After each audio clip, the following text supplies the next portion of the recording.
Assalamualaikum warahmatullahi wabarakatuh. Saya di sini bersama teman saya Muhammad Fiton Sultoni mau menjelaskan tentang PPT model rasional emotif, konsep dasar, prosedur dan teknik konseling yang diampu oleh dosen Pak Puji Maulana. Langsung saja, pengertian rasional emotif. Rasional emotif adalah teori yang berusaha memahami manusia sebagaimana adanya. Manusia adalah subjek yang sadar akan dirinya dan sadar akan objek-objek yang dihadapinya.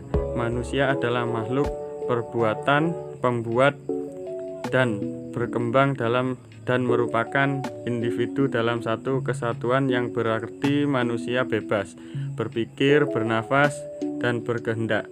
Yang dimaksud dengan konseling RET atau yang lebih dikenal dengan Rational Emotive Behavior Therapy REBT adalah konseling yang menekankan dan interaksi berpikir dan akal sehat.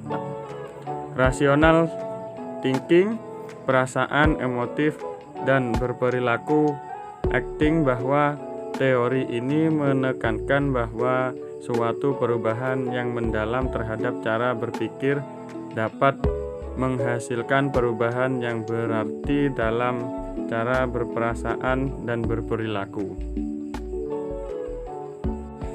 Konsep dasar rasional emotif.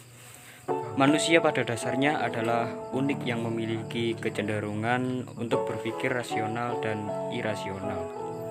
Ketika berpikir dan bertingkah laku, rasional manusia akan efektif, bahagia, dan kompeten. Ketika berpikir dan bertingkah laku irasional individu, itu menjadi tidak efektif. Reaksi emosional seseorang sebagai besar disebabkan oleh evaluasi, interpretasi, dan fisiologi yang disadari maupun tidak disadari. Hambatan psikologis atau emosional adalah akibat dari cara berpikir yang tidak logis dan irasional. Emosi menyertai individu yang berpikir dengan penuh prasangka, sangat personal, dan irasional. Berpikir irasional diawali dengan belajar secara tidak logis yang diperoleh dari orang tua dan budaya tempat dibesarkan. Berpikir secara irasional yang akan tercermin dari verbalisasi yang digunakan. Verbalisasi yang tidak logis menunjukkan cara berpikir yang salah, dan verbalisasi yang tepat menunjukkan cara berpikir yang tepat. Perasaan dan pikiran negatif serta penolakan diri harus dilawan dengan cara berpikir yang rasional dan logis, yang dapat diterima menurut akal sehat, serta menggunakan cara verbalisasi yang rasional. Selanjutnya, tujuan konseling rasional emotif: memperbaiki dan merubah sikap, persepsi, cara berpikir, keyakinan, serta pandangan-pandangan klien yang irasional dan tidak logis menjadi pandangan yang rasional dan logis agar klien dapat mengembangkan diri, meningkatkan self-actualization, menghilangkan gangguan-gangguan emosional yang merusak diri sendiri seperti rasa takut, rasa bersalah, rasa berdosa, cemas, merasa was-was, rasa marah. Yang selanjutnya, teknik konseling rasional emotif. Pendekatan konseling rasional emotif menggunakan berbagai teknik yang bersifat kognitif, efektif, dan behavioral yang disesuaikan dengan kondisi klien. Beberapa teknik dimaksud antara lain adalah sebagai berikut. Yang pertama, teknik-teknik emotif atau afektif. Yang A, asertif, adaptif. Yang B, bermain peran. Yang C, imitasi. Yang kedua, teknik-teknik behavioristik. Yang A adalah reinforcement, B, social modeling. Yang ketiga, teknik kognitif. Yang A adalah homework assessment, B, latihan asertif. Mungkin Selamat siang Pak. Assalamualaikum. Waalaikumsalam. Oh iya, selamat siang. Wah, Tony ya? Mari masuk. Maaf tadi habis ada tamu dari dinas, jadi masih berantakan. Saya bereskan dulu ya. Oh iya Pak, tidak apa-apa kok. Kalau Bapak boleh tahu, Tony ini berada di kelas berapa ya? Kelas 10 itu bukan? Oh bukan Pak, saya masih kelas 11 PS2 Pak. Yang ketua kelasnya Rangga itu ya? Bener Pak, Rangga ketua kelasnya. Wah, tadi saya pikir Tony itu yang anak kelas 10 itu. Bukan Pak, cuma sama nama saja. Dan kebetulan Dek Tony yang kelas 10 itu ikut ekstrakurikuler PMR seperti saya Pak. Bener, pantesan saya pangling. Saya sebenarnya sering melihat kalian latihan PMR di sore hari. Oh iya, Tony, tumben sudah jam pulang sekolah, belum pulang ke rumah. Ada yang bisa saya bantu? Oh iya Pak, saya sengaja belum pulang karena saya ada sesuatu yang ingin saya kemukakan kepada Bapak. Oh iya, silahkan kemukakan saja, tidak apa-apa. Duh, gimana ya Pak? Saya malu, bingung juga. Tidak perlu bingung, di sini posisi saya sebagai salah satu guru pembimbing di sekolah ini, dan saya akan mendengarkan semua keluhan yang ingin kamu sampaikan. Kamu tidak perlu khawatir, apapun yang diungkapkan saya, jamin rahasianya. Hanya kamu dan saya saja yang tahu. Bagaimana, setuju? Baiklah Pak, saya setuju. Baik, kalau begitu coba kamu ceritakan. Apakah yang saat ini menjadi ganjalan di hati kamu? Begini Pak, kemarin itu saya dan teman-teman PMR mengadakan acara bakti sosial. Masa hampir sepertiga barang yang mau dibawa ketinggalan Pak. Padahal kan sudah sampai di tempat jauh lagi Pak. Saya merasa itu adik-adik kelas di kepanitiaan gak bisa kerja dengan benar Pak. Saya kan malu, sebel deh Pak. Bisakah kamu menjelaskan lebih detail lagi kepada saya? Iya Pak, saya kan ketua panitia Pak. Sudah dibilangin bahwa 4 mobil, 3 mobil buat rekan-rekan panitia dan 1 mobil buat semua barang-barang yang akan disalurkan. Padahal itu berangkat dari jam 7 pagi Pak. Soalnya tempatnya pelosok banget. Belakang saya nggak kerja dengan bener, masa bareng-bareng banyak yang nggak dibawa. Saya kan kesel banget Pak.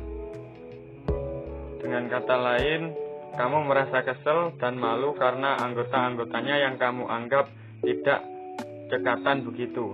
Apakah memang sebelum berangkat ke tempat baksos, kamu sudah mengontrol semua kesiapan? Iya Pak, kesel aja pakai banget. Ya seharusnya mereka tahu tugas masing-masing. Masa gitu aja masa mereka nggak bisa mandiri. Saya kan yang kena marah Pak Guru, padahal kan saya yang salah mereka. Wah, jadi kayak bos besar gitu ya. Ya harus gak boleh disalahin, ya harus gak boleh disalahin. Ini saya jadi malu. Ya nggak gitu Pak, saya itu maunya ini kan acara sudah direncanakan lama, barang-barang bakso sudah disiapin lama. Nah kok malah nggak dibawa? Apa-apaan coba itu Pak? Saya hanya bergurau saja supaya kamu lebih tenang. Baiklah, selanjutnya coba ceritakan apa yang menjadi ganjalan dalam perasaan kamu dengan teman-teman kamu di PMR. Jadi gini Pak, karena kesalahan waktu acara itu, namun saya kan jadi jelek di mata guru-guru dan teman-teman Pak. Masa saya tidak bisa mengadakan acara dengan baik? Saya malu dan benci. Saya jadi malas ke PMR lagi Pak. Kamu sekarang malah membenci teman-temannya dan menghindar dari teman-teman PMR ya? Iya dong Pak, malas ketemu mereka lagi. Kamu sudah tahu belum bahwa menjadi ketua itu memang harus bijaksana dan sabar? Iya Pak, saya tahu. Nah, berarti kamu sudah tahu bahwa memang setiap kegiatan memang harus kita pertanggungjawabkan. apapun hasilnya bukan. Bukankah kalian juga sudah bekerja sama dengan baik sejak lama? Iya sih Pak, tapi kan saya malu. Wong mereka yang gak teliti. Saya sekarang jarang banget ngumpul sama teman-teman PMR Pak. Saya cuekin mereka. Nah, mari kita pikirkan bersama-sama. Kamu ingin dianggap sebagai pemimpin yang sukses, pemimpin timnya, sedangkan sesaat sebelum berangkat kamu lebih dulu ke lokasi baksos dan belum pemimpin teman-temannya untuk meneliti semua perlengkapan apakah sudah dimasukkan ke dalam mobil atau belum. Bagaimana? Coba kamu pikirkan mana yang benar. Saya ingin teman-teman saya benar berbuat sesuai dengan mau saya, tetapi saya malah nggak mengorganisir teman-teman saya dengan baik. Malahan saya terkesan otoriter, sukanya cuma menyuruh-nyuruh saja. Saya sendiri nggak ngajak teman-teman meneliti perlengkapan. Betul sekali, saya senang kamu memiliki sikap bijaksana seperti ini. Saya mengerti apa yang kamu katakan. Tapi saya harus gimana ya Pak, biar saya nggak dendam sama teman-teman. Saya kan sekarang sering dicuekin sama teman saya, dan kalau di PMR pun saya didiemin sama mereka Pak. Pasti teman-teman saya marah sama saya. Tentunya banyak cara. Coba kamu bagaimana cara mengatasinya. Coba utarakan kepada saya. Apa ya Pak? Saya bingung. Masih bingung? Mari kita pikirkan bersama-sama. Kamu pasti bisa. Aduh Pak, pusing Pak. Gak tahu. Kalau saya kelamaan mikir nanti saya di sini keburu sore Pak. Baik, Bapak beri tugas setelah keluar dari sini. Jika kamu bertemu dengan teman-teman anggota PMR, kamu menyapanya dengan hai atau halo. Begitu jika memang kamu masih enggak berbicara. Jika kamu bertemu mereka, cukup tersenyum saja. Bagaimana, setuju? Baik Pak, saya akan lakukan. Kalau begitu, kita cukupkan dulu.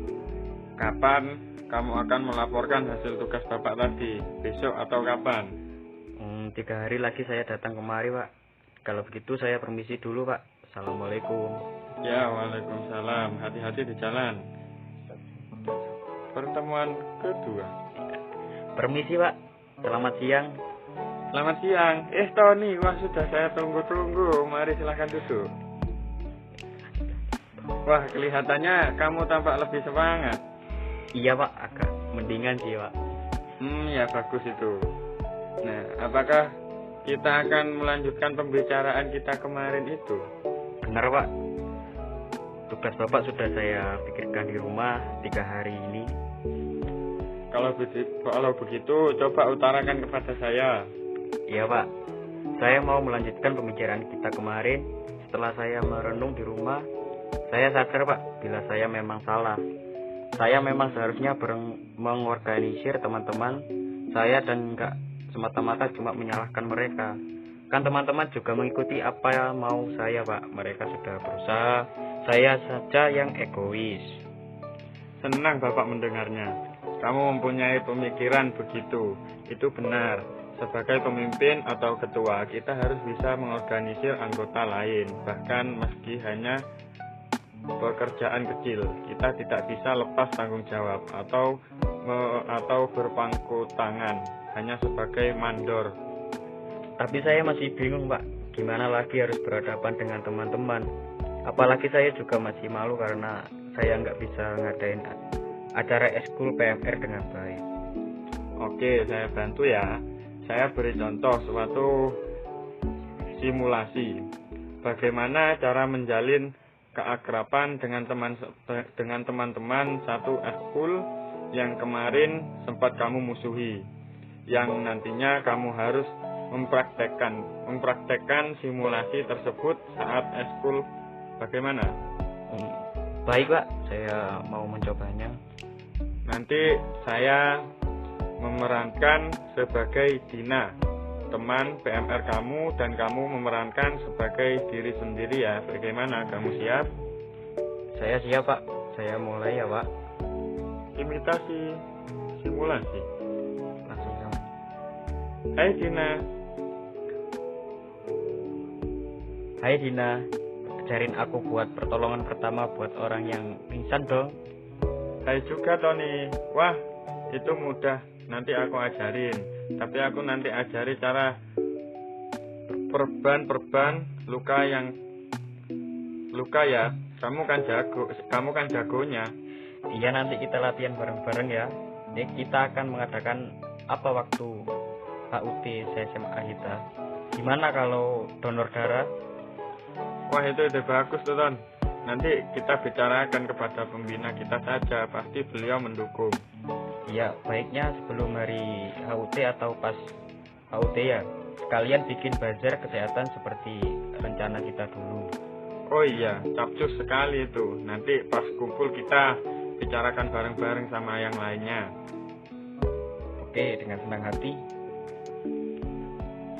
Itu contoh simulasi dari saya untuk menjalin kembali keakraban dengan teman-teman di ekskul yang kemarin sempat perang dingin karena permasalahan kamu. Kamu akan mempraktekannya. Oke Pak, saya akan mempraktekannya. Lagian nggak nyaman satu organisasi diem-dieman. Setelah praktek simulasi tadi, apa yang kamu rasakan dan hikmahnya apa? Wah, saya mendapat hikmah Pak. Setelah praktek dengan saya tadi, ternyata untuk menjalin kembali keakraban harus dijalani dengan komunikasi yang seperti saya ajarkan tadi. Betul sekali. Tanpa komunikasi, keakraban tidak mungkin menjalin kembali. Jadi, apa kamu akan diam terus dan tidak melakukan apa-apa di PMR? Padahal kamu sangat senang menjadi anggota PMR. Gawat, saya sadar bahwa pemikiran saya tidak rasional. Bila saya langsung keluar dari PMR, seharusnya kesalahan kemarin menjadikan saya lebih baik lagi. Itu untuk menjaga kebaikan juga. Benar sekali Tony. Saya turut senang kamu menjadi pribadi yang lebih baik seperti itu. Bapak bisa aja, itu juga berkat bantuan dari Bapak. Senang rasanya bisa membantu kamu. Bagaimana sekarang? Apa kamu merasakan dibandingkan tadi sebelum kamu kemari? Wah, sekarang saya lega dan sudah tidak sedih lagi Pak. Segera saya akan mempraktekkan langsung besok kepada teman-teman saya Pak. Syukurlah, saya turut senang. Sukses ya untuk besok. Iya Pak, doakan ya Pak. Dengan senang hati saya akan selalu mendoakanmu. Dan nanti hasilnya saya dikasih tahu ya. Siap. Baik, tidak terasa ternyata sudah banyak sekali ya yang kita bahas pada pertemuan ini. Ya, bagaimana percakapan ini kita lanjutkan atau dilanjut pada pertemuan berikutnya? Oh bener Pak, sudah setengah jam saya berbincang dengan Bapak. Dilanjutkan lain kali ya saja ya Pak. Saya juga kasihan dengan Bapak yang seharusnya sudah pulang tadi, jadi telat pulangnya karena saya berbincang-bincang di sini. Beberapa hari lagi saya ke sini ya Pak. Oh begitu. Baiklah, jangan lupa nanti dipraktekkan ya yang telah kamu coba tadi. Tidak apa-apa, memang tugas saya sebagai guru pembimbing yang seperti ini. Jadi kamu tidak usah ragu lagi. Jika memiliki masalah langsung saja datang ke sini. Baik Pak, kalau gitu saya pamit dulu ya Pak. Assalamualaikum warahmatullahi wabarakatuh. Ya, waalaikumsalam. Hati-hati ya. Pertemuan ketiga. Selamat siang Pak. Selamat siang. Wah Tony, silakan masuk nak. Silakan duduk. Terima kasih Pak. Wah, bagaimana kabarnya? Baik Pak, saat ini saya merasa senang dan lega sekali. Oh iya Pak, maaf ya Pak, baru sempat menemui Bapak. Soalnya HUT SMA kemarin saya dengan rekan-rekan PMR sibuk dengan agenda kita Pak. Tidak apa-apa, waktu itu saya juga melihat kok kamu dan teman-teman PMR sangat cekatan melaksanakan agenda kalian. Bapak bisa jadi malu saya. Saya bangga sekali loh. Tetapi kalau boleh saya tahu, apakah yang membuat kamu bahagia? Kalau boleh silahkan kamu berbagi kebahagiaan itu. Iya Pak, saya senang ternyata saya bisa bekerja sama lagi dengan teman-teman. Dan alhamdulillah sekali acara PMR waktu HUT sukses. Ternyata memang kita harus belajar dari kesalahan Pak. Wah, bagus sekali. Saya ikut senang mendengarnya.